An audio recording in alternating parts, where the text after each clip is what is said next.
Hey, I'm here at CBRN. I'm going to show our friendly CBRN staff. These guys are awesome. And I figured because I missed a few people with the chessboard here, I figured I would record this while I talk with all of them. And that way all of you can catch what you missed out on. The 7 points that I wanted to go through have 10 subpoints that kind of tie in with them, and they're all tying into the first point. And one of the things that I wanted to do with all of you guys is kind of pass some word and kind of go through what I've been thinking about over this last short week and ask if you had any questions about any of this. And I probably won't record this anymore, and I know it's kind of weird to be in here while I'm doing this, but you'll be able to watch it on Telegram and make fun of me later. So the number 1 point out of the 7 was what the PSD leadership does for you. And that's just me and Gunny Sato and what we as a PSD do. And so I came up with 10 Ps a while ago because I was at Mush 1 that kind of was a similar construct as PSD. So the PSD, CO, and First Sergeant are like the mush of the MAG. And the mush is Marine Wing Headquarters Squadron up at the wing. And so we had an 05 and a small staff that took care of the general's staff, about 9 colonels and 21 master gunnery sergeants and a dozen 05s up there too. So we did these there for them, and I'm trying to do these with Gunny Sato for you all. So the number 1 is party. And so last Friday when we did the barracks barbecue, even though we have coronavirus like restrictions, we still want to get together, party. When you have cornhole and you're throwing cornhole back and forth, you know it's a party. That makes it official, and we had that. So there's a little bit of planning that goes into that and a little bit of family readiness that goes into that, and the families helped out a lot with that. And so that's the number 1. Number 2 is the pay. So if you ever have any pay issues or you have any problems with getting money, or if you're going to get extra money like next week, which is my number 4 on the list of 7, then I will pass word on that, and which is my number 8, which I'll get to in a second. But make sure that you have a plan to take care of your financial needs. And we have a command financial specialist, Master Sergeant Pauly, who will also try to help you get classes so that you can plan and become a millionaire someday, right? So is that the goal, to become a millionaire, or just be comfortable, or take care of your needs and anybody around you's needs? So that's number 2. Number 3 is the praise, and that has to do with awards. So Gunny Sato and we did routed up a special award for somebody very important. Hope you win. And we will try to get those presented to you in a formation once we can do formations again. And so that's the praise in public that we're very focused on. Number 4 is putting people up. So that's billeting. So whether you're in the barracks or if you have issues with out in town housing or even on base housing, you can let us know about that. And all of these things we do is to alleviate it from the command deck's focus so that they can focus on the subordinate commands, because they've got VMMs and UDPs and MWSS to focus on, as well as the MAUs. The next one is the pushing out of folks. So transportation, anything that has to do with DTS, if you're going T80 or something like that, the PSD will try to help out with that. The punishment, which I need to move down to number 10 on the list, and hopefully we don't have to do any of that, but the NJPs that take place for command or company command level is something that me and Gunny Sato take care of, as well as personnel. If there's taxes or if there's taskers where we're going to send somebody to an exercise, or something on base where like the COVID response cell stands up, we have to pull some people. I don't think we've pulled any of you all because you're instrumental in providing the critical support to the subordinate units, but we make sure we do that. The passing of word, which I mentioned before, so we'll have formations, I'll go around, I'll ask questions, we'll send out mass emails, and that's something that takes it off the plate for Colonel Robbins so he doesn't have to send out messages if somebody wins the Total Fitness Challenge.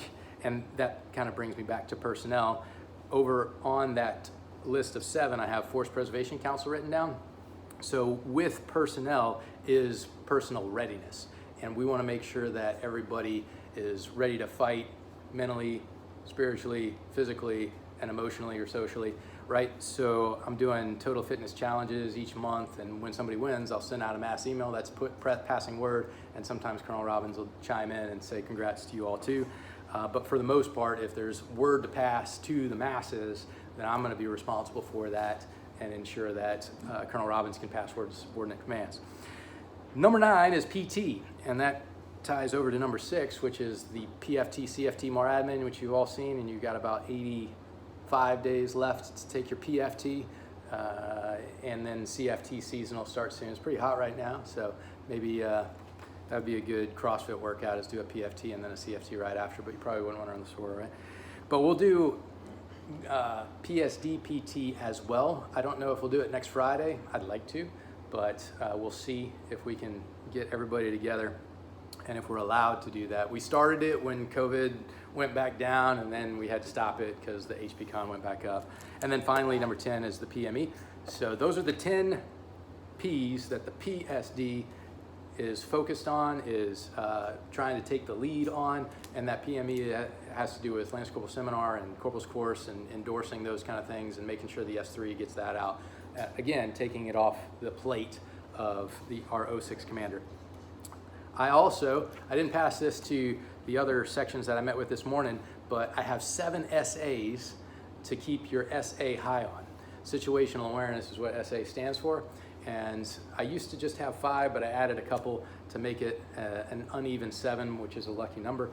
And the first one is the right across the way, we have a substance abuse control officer. So substance abuse is something that you want to make sure that we don't have. We have high SA, so we take care of those issues. The second one is any kind of suicidal attributes. That's an SA that you want to have high SA on. We talk about that in the Force Preservation Council. The third one is any kind of spousal altercation, so that we can prevent any domestic dispute. So that's the third SA that we'll focus on. The fourth SA, and I didn't write these down yet, so I'll try to do them all by memory, but it's the sexual assaults. We haven't had any of those, but those are ones that fall into that punishment category that I can't adjudicate. That goes all the way up. But we are treating everybody with honor and dignity and respect, and we don't have that problem. But if you keep your SA high on that potential problem, then you will eliminate it. The fifth is overall stupid activity, and that's why we have Liberty Briefs. We remind everybody to not be stupid over the weekend, right? Because if you jump from a height where it's unauthorized to jump from into a depth of water that may not be sufficient to break your fall, then you'll end up with an injury, and somebody would say, that's kind of stupid. So those are the 5 SAs that I first came up with, and then I learned about screen addiction, that you gotta keep your SA high about, because you're always on screens these days, and social media will pull you in. And then the 5th was overall a slothful attitude, which we don't have, and the Total Fitness Challenge just keeps us tracking things to make sure that we don't waste time, because time is limited. And then the D's on PSD, I just threw these together at last minute, is the discipline, dedication, and devotion to duty. It's kind of like a hoorah way to end it, but that's what the PSD does for you, keeps that discipline high, make sure that everybody's dedicated and focus on devotion to duty, whatever your MOS is. So that runs down number 1. Number 2 is the driving and being careful out there, because we know that if we have an accident out in town with the Okinawans, it's our fault because we're not supposed to be here according to them, and we're professional drivers. So if we didn't have SOFA status and the US military wasn't here, then the accident wouldn't have taken place. And that's no joke, that is their mindset. So you're gonna have to pay, and your insurance is probably gonna cover your car and their car, but it might be out of pocket, so be careful while you're driving. I already talked about the Force Preservation Council and my focus on total fitness and the challenges to make sure that we reduce the members on the Force Preservation Council. But if there's an issue at home, one of the things that I was thinking about and talking to other people about was, say a young Marine's parents have a small business and they had to close down because of the coronavirus lockdowns, and therefore this young Marine is strapped for cash because he's sending half of his paycheck home.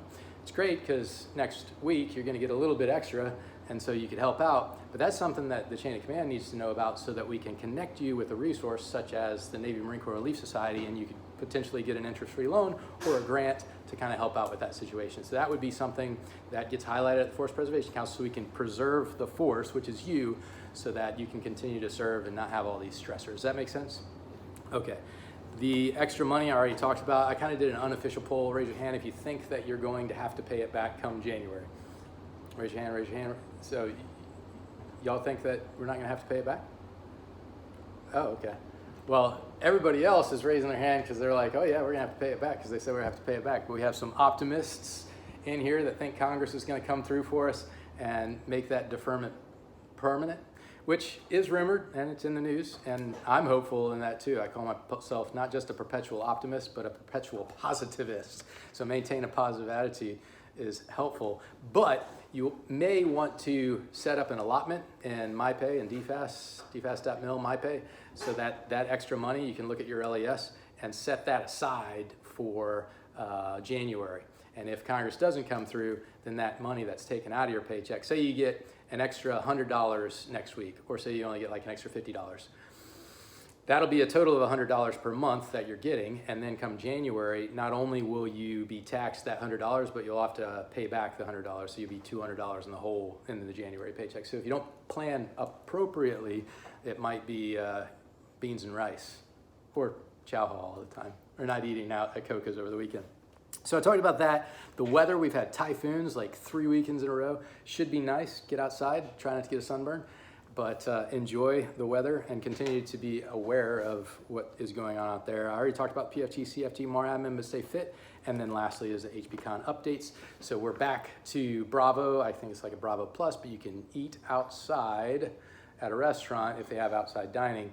And you can do takeout, go in, grab your chow, and leave. So those are probably the biggest, but you've seen the whatchamacallit, infographic, right? You all seen that? And you know, the idea that we need to keep in the back of our mind is that there is some sensitivity politically with the locals, and they are still in a state of emergency out in Okinawa.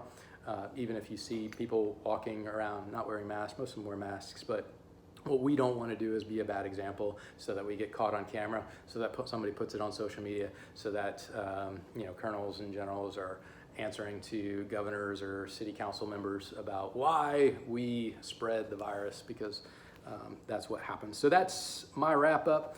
I went a little long, 12 minutes, holy smokes, but I'll ask you guys if you have any questions, and I'm gonna stop the tape.